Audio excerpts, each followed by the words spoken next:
حضرت ابو الفضل العباس علمدار علیہ الصلوۃ والسلام.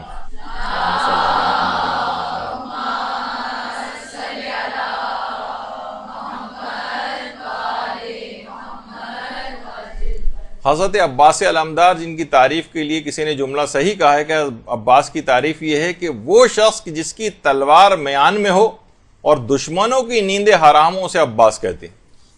تلوار نکلی ہوئی نہ ہو، تلوار میان میں ہو اور دشمنوں کی نیندیں حرام ہو. تو ہمارے علماء میں آیت اللہ علی آقا قاضی، جن کا بار بار اکثر تذکرہ آتا ہے، اور ظاہر اخلاق کی گفتگو ہو رہی ہے تو علماء اخلاق کا تذکرہ کیوں نہیں آئے گا. وہ یہ فرماتے ہیں کہ جس زمانے میں ان کے جوانی کا دور تھا، یہ آیت اللہ علی آقا قاضی کی جوانی کی تصویر، فرماتے ہیں کہ میں اس وقت حرم حضرت ابو الفضل العباس میں نماز کے لیے تیاری کر رہا تھا، اور نماز میں نیت باندھنے ہی والا تھا کہ ایک دیوانہ سا شخص میرے پاس آیا اور اچانک سے آ کر ہنس کے مجھ سے کہنے لگا، بغیر وضو کے نماز نہیں ہوتی، وضو تو کر کے آ جاؤ. کہنے میں حیران اور پریشان رہ گیا.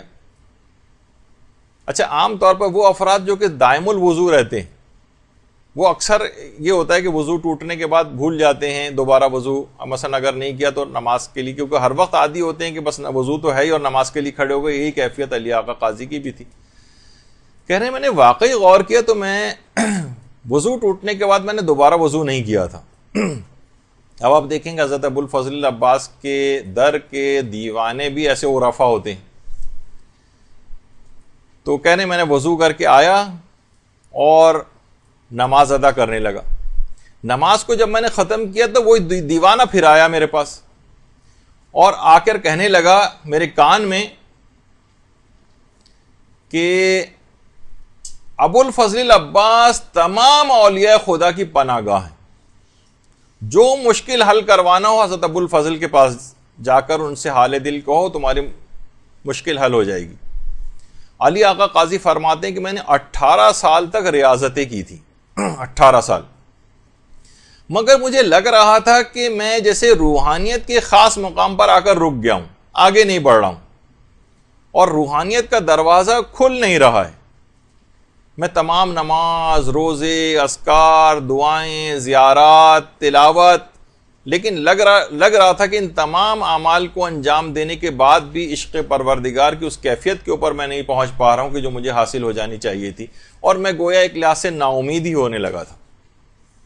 دیوانے نے کان میں جب یہ آ کر کہا کہ حضرت ابو الفضل العباس سے توسل کیوں نہیں اختیار کرتے ہو اور اپنی حاجت ان سے کیوں نہیں کہتے ہو جبکہ وہ تمام اولیاء خدا کی پناہ گاہ ہیں، میں نے تڑپ کر اسی وقت حضرت ابو الفضل العباس علمدار سے توسل کیا کہ مولا میں نے 18 سال تک ریاضتیں کی ہیں، میں نے بہت رنج اور غم اٹھائے ہیں، میری آپ اس دعا کو قبول فرما لیں کہ حجابات برطرف ہو جائیں اور میں پروردگار کی طرف بلند ہو جاؤں. کہنے ادھر میں نے حضرت ابو الفضل العباس سے توسل کیا، ادھر گویا دل کے حجابات برطرف ہونے لگے. اچانک سے میں نے دیکھا کہ جہان کے تمام ذرات کے اندر خدا کے نور کا ظہور ہو رہا ہے. اسی وقت سے کہنے میں نے جس طرف نگاہ اٹھا کر دیکھتا تھا ہر جگہ مجھے لا الہ الا اللہ کی تجلی نظر آنے لگی، اور دیکھا کہ کائنات کے ذرے ذرے سے نور الہی اٹھ رہا ہے، اور اللہ نور السماوات والارض، اس کی گویا ایک لحاظ سے تفسیر میری آنکھوں کے سامنے جو ہے وہ آنے لگی. لیکن یہ عارضی کیفیت تھی، یہ چیزیں مجھے نظر آنی بند ہو گئیں. اس کے بعد میں گھر آیا تو زوجہ نے مجھ کو چائے وغیرہ دی، چائے پی. تھوڑی دیر کے بعد میری وہی عرفانی کیفیت پھر دوبارہ آنے لگی. پھر میں گھر کی چھت پر گیا تو وہاں پہ بھی میں نے دیکھا کہ ذرے ذرے سے تجلی پروردگار کا ظہور ہو رہا ہے. دیکھیے اللہم صلی علی محمد وعلی محمد.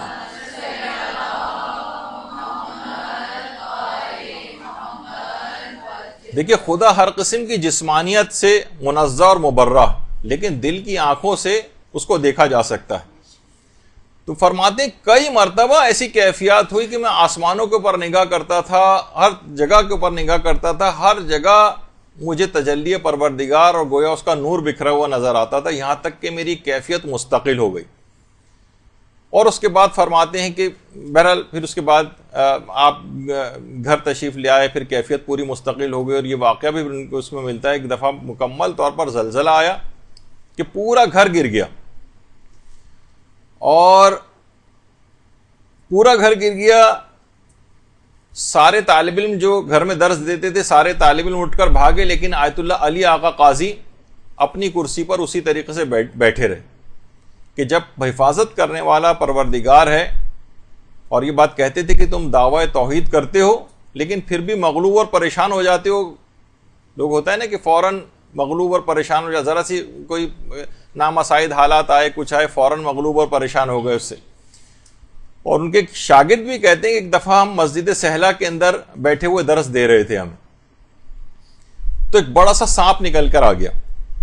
سارے طالب علم ڈر کر بھاگے سانپ سے, لیکن علی آقا قاضی وہیں پر بیٹھے رہے اور کہا مت باذن اللہ, اللہ کے حکم سے مر جا. اور اسی وقت سانپ بے حس و حرکت ہو گیا, اور اس کے بعد درس دینا شروع ہو گئے. سارے طالب علم دوبارہ بیٹھ کے درس شروع ہو گیا. بار بار پلٹ کر دیکھتے بھی جا رہے تھے, لوگ پریشان تھے, یہاں تک کہ درس ختم ہوا, علی آقا قاضی اٹھ کر گئے تو طالب علم باقاعدہ ایک لکڑی وغیرہ لے کر آئے, اور اس کے بعد سانپ کو ہلا جلا کر دیکھتے رہے کہیں زندہ تو نہیں, لیکن وہ واقعی مر چکا تھا. تو حضرت عباس علیہ الصلوۃ والسلام کے توسل سے علماء نے کتنے بڑے بڑے مقامات کو حاصل کیا ہے. علی آقا قاضی کے متعلق جو بھی آپ باتیں سن رہی ہیں, آپ اس سے پہلے بھی ان کا کتنا تذکرہ آیا اور کتنی ان کی کراماتیں آئیں, ذکر ہو چکی ہیں, تو آپ کے دماغ میں آتا ہے نا کہ یہ کیسے اس مقام کو حاصل کیا. تو دیکھیے آپ نے کہ حضرت عباس کے توسل سے اگر کوئی بھی دعا مانگی جائے تو اس کی کتنی اثر پذیری, بس تڑپ کے مانگی جائے, پورے اعتقاد کے ساتھ مانگی جائے, تاکہ عدم قبولیت کا کوئی امکان ہی باقی نہ رہے. اور یہی وجہ ہے کہ آپ کے انتقال کے بعد, آیت اللہ علی آقا قاضی کے انتقال کے بعد, جو بڑے بڑے علماء اور عرفا تھے, ان میں سے یعنی بات مشہور ہے کہ انہوں نے عالم خواب میں یا عالم مکاشفہ میں برزخی زندگی میں یہ بات چیز دیکھی کہ برزخی زندگی میں آیت اللہ علی آقا قاضی کو انسان کامل کا درجہ دیا گیا ہے. دیکھیے پیغمبر اسلام اور اہل بیت تو کامل ترین مصداق ہیں اس جملے کا, اس لفظ کا, انسان کامل. لیکن غیر معصوموں میں اور علماء کے اندر یہ بہت بڑا مقام ہے جو برزخی زندگی میں انسان کامل کا آیت اللہ علی آقا قاضی کو حاصل. دیکھیے علی آقا قاضی نجف اشرف میں وادی السلام میں مدفون ہے. دیکھیے جو نجف کی سرزمین ہے اس کے متعلق علماء یہ بات کہتے ہیں کہ یہاں پر 360 انبیاء کی قبریں ہیں نجف میں, 360, اور کربلا میں 260 انبیاء کی قبریں, اور حضرت آدم حضرت نوح کی قبر تو ذریعہ امیر المومنین کے اندر ہی. ایک عالم مرحوم آقا سید ہاشم رضوی ہندی انڈیا کے ایک عالم دین تھے, خود علی آقا قاضی کی خدمت میں بہت عرصے تک فیض اٹھایا اور 94 برس کی عمر میں انتقال کیا قوم میں.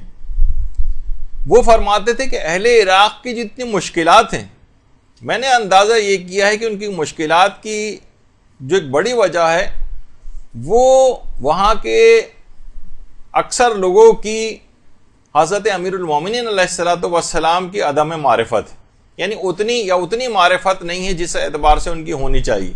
اور دوسری فرماتے تھے کہ اولیاء خدا میں سے حضرت آیت اللہ علی آقا قاضی, ان کے متعلق اہل عراق کی جو کم علمی ہے یا بے بصیرتی ہے یا یہ کہا جائے کہ کم معرفت ہے, یہ بھی اہل عراق کی مشکلات کا ایک بڑا سبب ہے. یعنی آغا ہندی یہ جملے فرماتے تھے کہ امیر المومنین کا بھی جو مقام اور مرتبہ ہے اس کے مطابق ان لوگوں کے اندر وہ معرفت نہیں پائی جاتی ہے. اور اسی طریقے سے آیت اللہ علی آقا قاضی, دیکھیں اتنا بڑا شخصیت کیا ہے, لیکن آپ دیکھیں کہ بہرحال ان کا مقبرہ قبر وغیرہ یعنی لگتا ہے کہ جیسے ان کو کوئی خاطر خواہ, بلکہ کتنے لوگ افراد یہاں سے قافلوں کے قافلے جاتے ہیں اور وادی السلام کے اندر بھی جاتے ہیں, لیکن کبھی کوئی آیت اللہ علی آقا قاضی کی شیعہ کاروانوں میں سے بھی شاید ہی کبھی کوئی گیا ہو.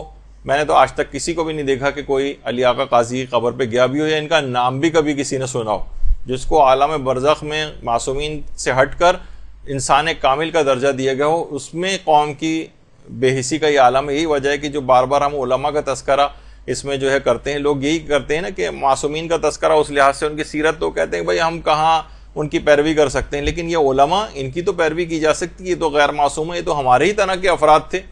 تو اس وجہ سے ان کا تذکرہ زیادہ آتا ہے تاکہ ہمارے سامنے ایک مشعل راہ رہے کہ ہم بھی کچھ محنت کر کے کسی مقام کو حاصل کر سکتے ہیں.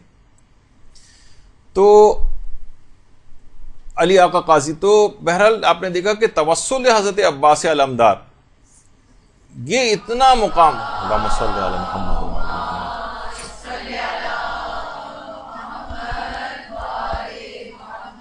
کتنا بڑا مقام دلوا گیا علی آقا قاضی کو. اور آج حیران ہوں گی کہ جو انحرافات اور فتنے پھیل رہے ہیں اور سوشل میڈیا کے اوپر بہت زیادہ اس کے اوپر کام ہو رہا ہے, اس میں آج کل سوالات اٹھائے جا رہے ہیں کہ کیا حضرت ابوالفضل العباس کو باب الحوائج کہنا صحیح ہے, کیا ان کو توسل اور واسطہ بنایا جا سکتا ہے.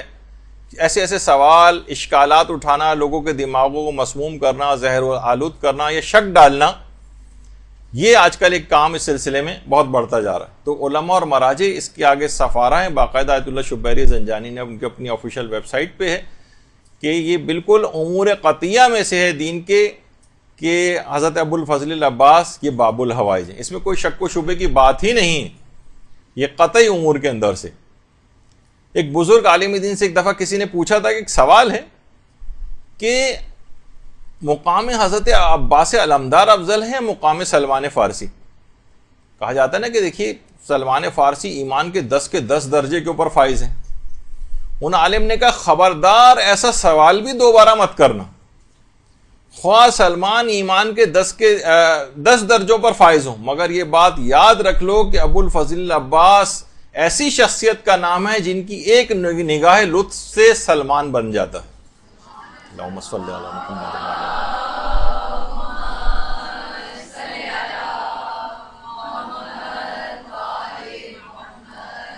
یاد رکھ لو اہل بیت رسول پر کسی کو کبھی قیاس مت کرنا. اور اس وقت حضرت عباس تمام اولیاء خدا کی پناہ گاہ ہیں. تو بہرحال اتنا بڑا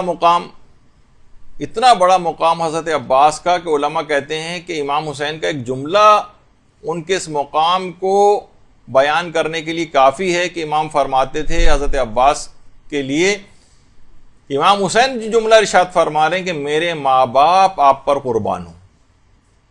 کتنا بڑا مقام اور مرتبہ, یہ مذاق جملہ نہیں, یہ کوئی کمتر جملہ نہیں. حضرت عباس کی مقام اور فضیلت کو بیان کرنے کے لیے بہت کافی کہ امام حسین جیسا امام وقت کہے کہ میرے ماں باپ پر قربان.